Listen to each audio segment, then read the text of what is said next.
کہ ماضی میں مختلف شکلوں میں میں ہمیشہ اس میں 2005 کے زلزلے سے لے کر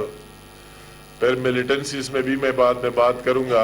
پھر 2010 کی فلڈ اور کئی چیزیں میں نے دیکھیں، مگر وہ ایک جگہ کو ہیڈ کرتا تھا، بقایا ملک کے عوام سارے ساتھ ہوتے تھے۔ ابھی انفارچونیٹلی بدقسمتی سے اس سیلاب نے جو نقصان کیا پورے ملک میں کیا ہوا ہے۔ اگر آپ سندھ کی طرف جائے، سندھ بھی آپ دیکھ رہے ڈوب گیا ہے، آپ بلوچستان کی طرف جائے وہی بھی یہ صورتحال ہے، آپ پنجاب کے چند علاقوں میں آ جائے وہی بھی یہ صورتحال ہے، آپ کے پی میں ہم یہاں کھڑے تو صدرن ڈسٹرکٹ سے شروع کر کے ٹانگ ڈیا خان سے اور وہی نادرن یہ ایریاز ہے اس میں آ جائے، اس میں بھی بہت بڑے نقصانات ہوئے۔ اس طرح گلگت بلتستان میں، پارشلی کشمیر میں، تو پورے ملک میں نقصانات ہوئے۔ تو پورے ان حالات کو ہر جگہ ریلیف دینا ایک مشکل ترین ٹاسک ہے، مگر میں اللہ تعالیٰ کا شکریہ ادا کرتا ہوں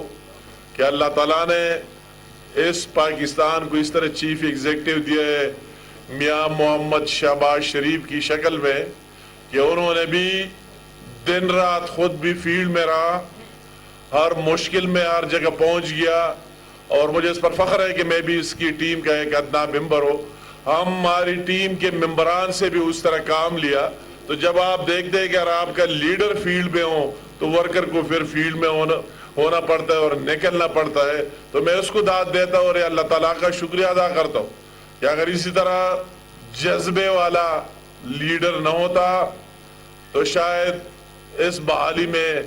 مہینے نہیں کئی سال لگ سکتے تھے، مگر اللہ تعالیٰ نے اس قوم پر رحم کیا ہے اور اس طرح لیڈر دیا ہے کہ وہی ہمیں صبح کہتے ہیں 6 بجے ڈی خان جانا ہے، فلاں جگہ جانا ہے، لوگ حیران ہے کہ کس طرح مٹیں گے اور کہاں جائیں گے، اور پھر وہی سے ہم مختلف جگہ جا کر واپس اسلام آباد میں 12 بجے آ کر دوسرے مصروفیات میٹنگ میں مصروف رہا۔ تو یہ وجہ ہے کہ سارے ایک ٹیم